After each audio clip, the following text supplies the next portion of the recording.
The following is a Red Apple Podcast Network presentation. They say this is a big rich town.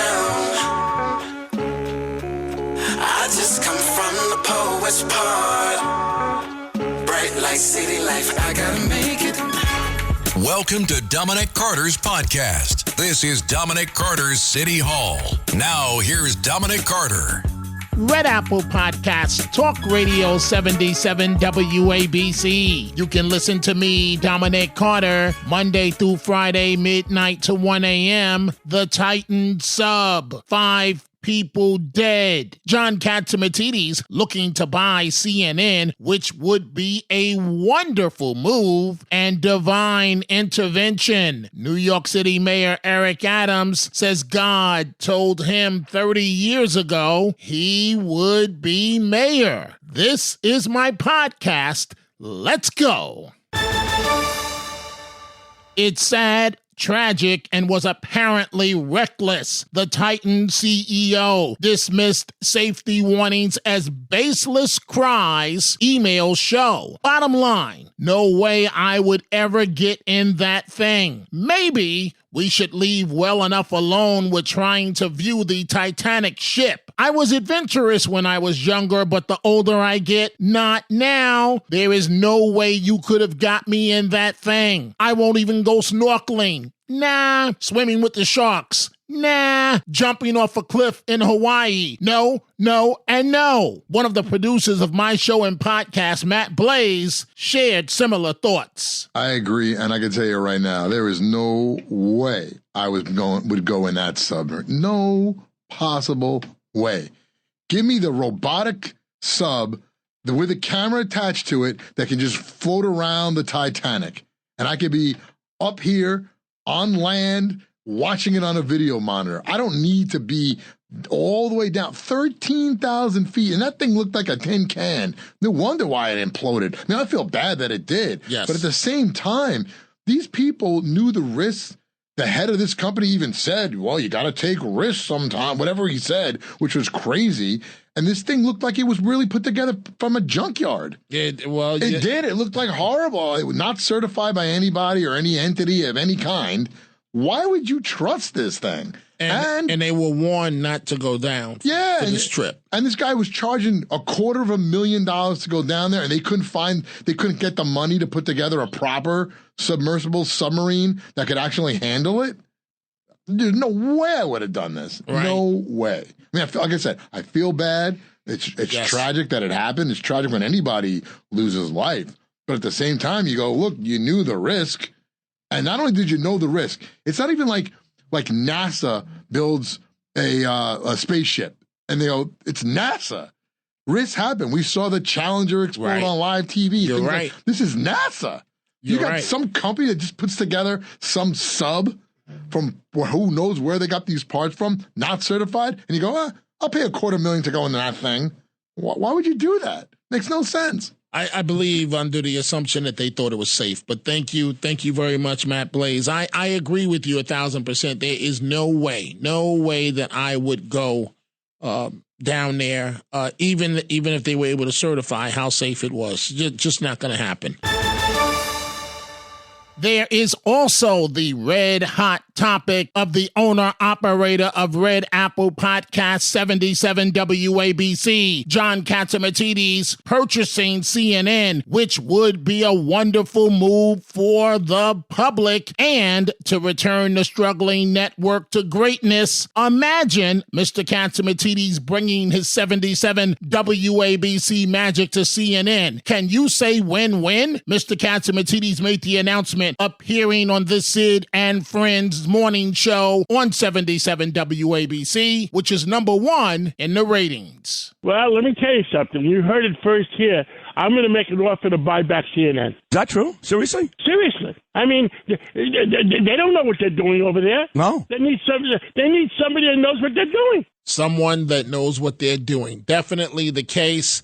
And Mr. Catsimatidis continued with his comments. Well, I think, look, we're going to make the offer, and let's see what happens, and it deserves better. Deserves better. Who can disagree with that? Who can disagree with that? The interview continued. The purpose of a news channel is to tell the news, not just opinions, and tell the truth. And that's what the people need. Hi, I'm Richard Karn, and you may have seen me on TV talking about the world's #1 expandable garden hose. Well, the brand new Pocket Hose Copperhead with Pocket Pivot is here, and it's a total game changer. Old-fashioned hoses get kinks and creases at the spigot, but the Copperhead's Pocket Pivot swivels 360 degrees for full water flow and freedom to water with ease all around your home. When you're all done, this rust-proof anti-burst hose shrinks back down to pocket size for effortless handling and tidy storage. Plus, your super light and ultra-durable Pocket Hose Copperhead is backed with a 10-year warranty. What could be better than that? I'll tell you what, an exciting radio-exclusive offer just for you. For a limited time, you can get a free Pocket Pivot and their 10-pattern sprayer with the purchase of any size Copperhead hose. Just text WATER to 64,000. That's WATER to 64,000 for your 2 free gifts with purchase. WATER to 64,000. By texting 64,000, you agree to receive recurring automated marketing messages from Pocket Hose. Message and data rates may apply. No purchase required. Terms apply. Available at pockethose.com/terms. Agreed, Mr. Catsimatidis. That is what people need. And thank you for stepping up. Among the calls I have received, this is Eddie in Babylon. Dominic, love your show. I wait up for it. Oh, thank you. Thank you. You're welcome. And I want to see you on CNN, Dominic, because I'm a friend with John Katz. I met him, and I text back and forth, and I go, you have to do this. And is there anything I can do to facilitate it? There is audio, there's video. I listen to WABC all the time, but the general public watches TV. So if we get CNN, and John will put the broad spectrum like he does with Anthony Weiner and Curtis Sliwa, and it'll draw people, especially the people who used to watch it, and then we can get the truth out, Dominic. That's what we have to do. We have to get the truth out there. Informational-based broadcasting or journalism, right? Well, I agree with you, and I know that they would run it, they being Mr. Catsimatidis and Mrs. Catsimatidis. I know they would run CNN the same way that they run WABC, which is to say in a wonderful way, and the employees would be treated right. And I can tell you with firm conviction, I have never seen John Catsimatidis raise his voice. And Eddie, thank you for the call. And number two, he or Mrs. Catsimatidis have never once mandated to me what I have to talk about or what should be my talking points. Never once. And so I think that he would definitely do the same exact thing with CNN. I think it would be a wonderful idea. Some people are skeptical of the CNN purchase, like John in Stony Point in Rockland County, New York. The Catsimatidis are really good people, which we both can agree on. I just don't think it's a good idea to purchase CNN with, cable viewership going down and, the streaming and everything going up. Do you think it's a good purchase, in your opinion? I'll hang up and I'll listen to you. Okay, thank you for the call, John. I think it would be an excellent idea for Mr. Catsimatidis. One, for every reason that you just cited, is a reason why the cost would have to be adjusted to reflect modern-day realities of the communications business. Nobody in their right mind would come in paying top dollar for CNN with viewership going down.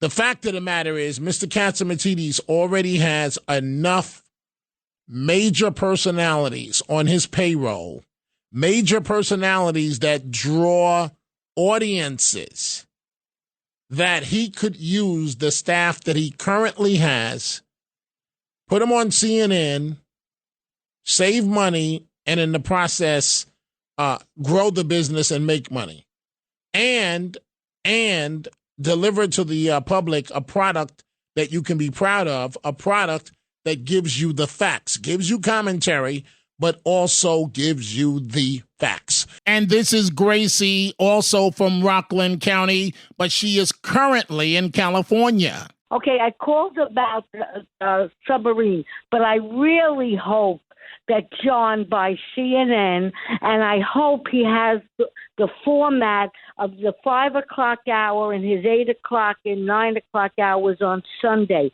And you, of course, to take calls because you're the best. You take the most calls. I don't want to hear, even though I love the other hosts, they pontificate too much.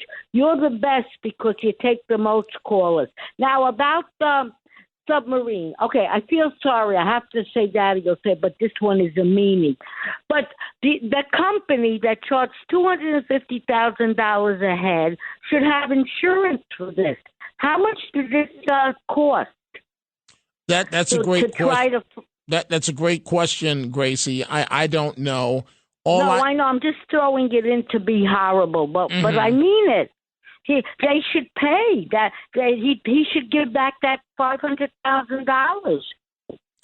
Well, I've never met a company that's going to give back money, Gracie. I know. But you can bet, especially with a billionaire on location, there's going to be major lawsuits, and it's just a tough situation all the way around the board. And to think that, they died in the water, and the experts are stating that the good news is that they didn't even know, what hit them. It was over that fast. So the bodies apparently will never be recovered. And Gracie, it's just it's tough all the way around the board. And thank you for the comments about Mr. Catsimatidis, myself, the staff here at WABC. Gracie, what was the word you said that some talk show hosts pontificate? What was the word that you used? Pontificate a little bit too much. I mean, I get interested, but come on, you go right into the calls and you don't do a 20-minute monologue at the beginning. And believe me, you're the best. Thank you, Gracie. I'm going to stalk you when I get back to Rockland. Goodbye. Thank you, Gracie. I'll pass on the stalking. So, Gracie, I've got to pontificate now. And, when we pontificate, we are basically engaging in a verbal exercise to entertain ourselves and show just how smart we are. And we want you to realize just how smart we are. And I realize how dumb that is. And that's why I don't do it. That's why I say what I have to say. I get to the point. I listen to you folks. I listen to you folks in terms of what you folks have to say. Norman in Brooklyn also chimed in. I would love it if Mr. Catsimatidis would purchase CNN. I don't have cable, and that would be the thing that would actually, I would get cable about that, if he did that.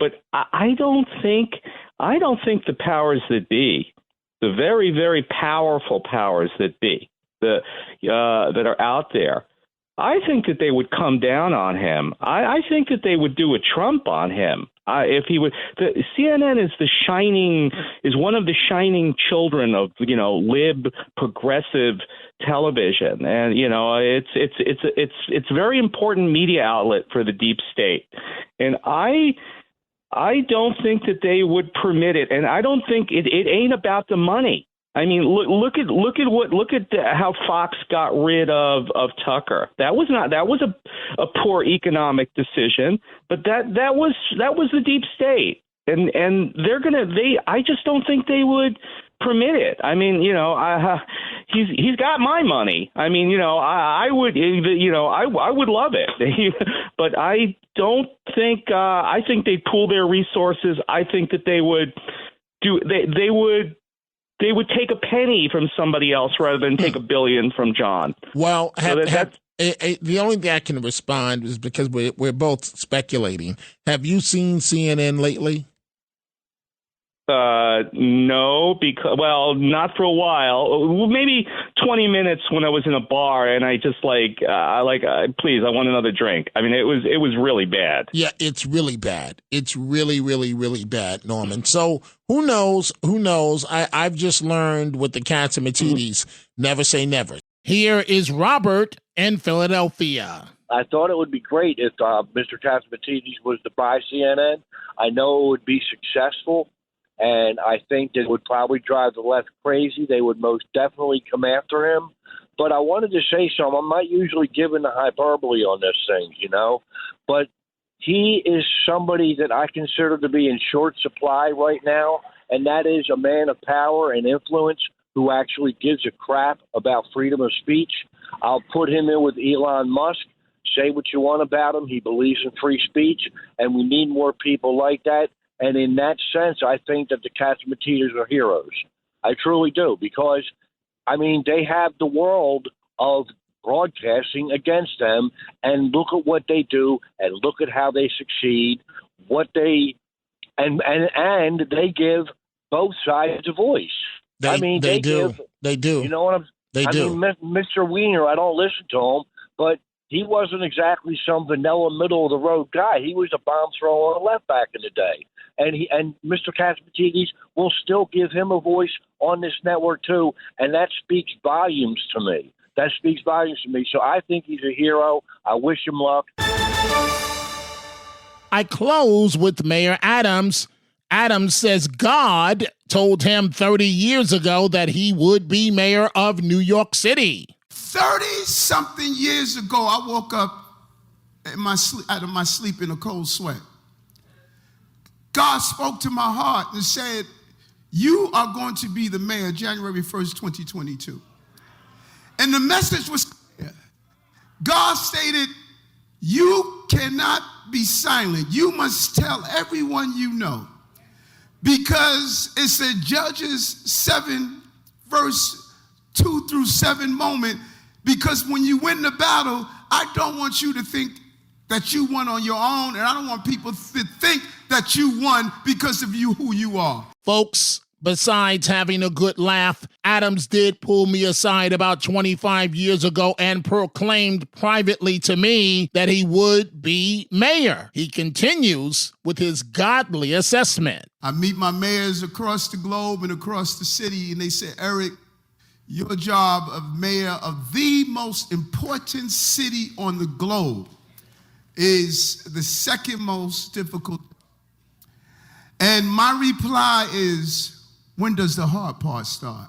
And there was more from New York City Mayor Eric Adams. You must understand, no matter how much there's an attempt to invalidate the success we're making as a city, it's a coordinated effort, that people say it took 30 years before we had a mayor of color after David Dinkins. We cannot allow this mayor to do 2 terms. And we must understand that. Interesting, Mayor Adams. Interesting. And that is all the time we have for this episode. Thank you, folks, for joining us. If you are interested in my remarkable book on my life titled No Mama's Boy, go to my website, all one word, DominicCarterOnline.com, DominicCarterOnline.com. You can catch me on 77 WABC, weeknights, midnight to 1 a.m. Go check out the Dominic Carter merchandise at the 77 WABC store, from Dominic Carter t-shirts to hats and much more. Go to WABCRadiostore.com. Dominic Carter, Red Apple Podcast, Talk Radio 77, WABC. I gotta make it.